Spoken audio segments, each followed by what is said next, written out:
Welcome back. We're now going to be moving into the second large section of the I-Inc model, the whole idea of discovering the opportunities that exist out there. So we now shift our focus away from looking internally and how we're feeling and thinking and our values and how we deal with change and all, to looking at the outside world. And this is the world that you're going to need to compete in. And so it's important for you to learn the workings of the marketplace, regardless of your career aspirations. And we're going to focus on three concepts to help you be more competitive in today's marketplace and to find the right kinds of opportunities that are best suited for you.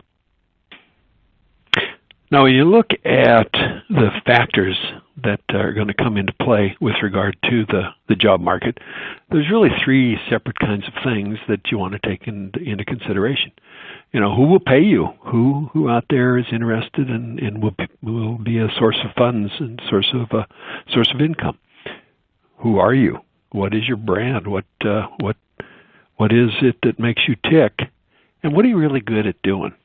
And so those are the three factors that we want to be addressing. Now, very simply, those three factors are translated into these terms that we use in the I-Inc model. What is the underserved need? What is your personal brand? And what is your personal value proposition? And we want to talk about all three of those, how they come together, and how they can help inform many of the decisions that you make with regard to your career. Now, as we do a deeper dive into each of these factors in the upcoming videos, you're going to learn more about them. But I'd like to just kind of review a concept here as with regard to these factors and what you can find yourself in certain situations. For instance, if you're doing something that is serving your personal brand and you're bringing value, but nobody's paying you, we call that kind of bliss but broke.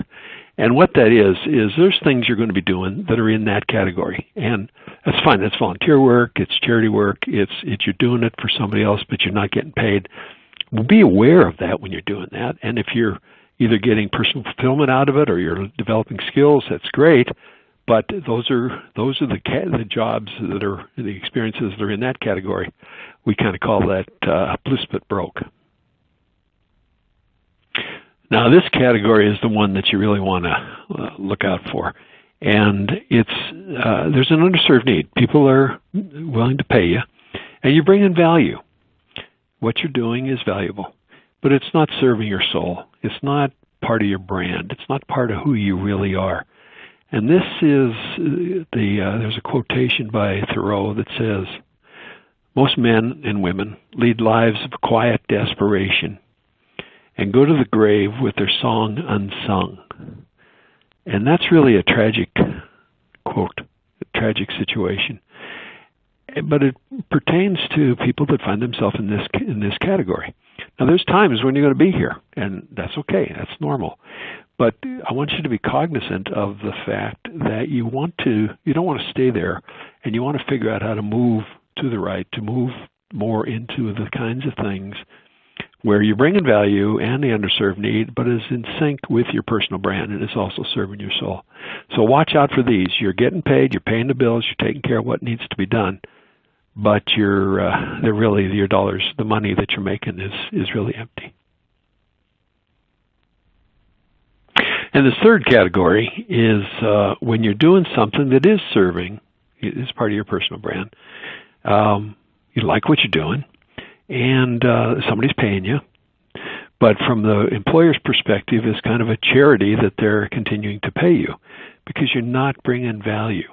And what happens over time within a lot of companies is you get hired into a job, and then the nature of the job changes, technology changes, competition changes, whatever, and all of a sudden you find yourself you're not bringing a lot of value. And people in this situation are the ones that get laid off when there's a cutback or when there's a cost reduction effort.